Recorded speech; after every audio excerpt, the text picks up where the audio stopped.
कालस्य दर्पं दलयन्तम् उग्रं सत्यस्य मार्गं भुवि स्थापयन्तम् अज्ञाननाशे रवितुल्यतेजं प्रभुरामपालं च मनसा स्मरामि।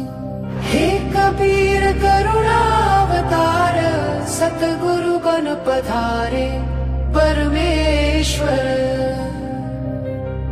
विश्वस्य उद्धारं युगप्रवर्तकं ब्रह्माण्डमध्ये जयघोषनादम् कबीर तत्त्वं प्रकटीकरोन्तं प्रभुरामपालं च मनसा स्मरामि।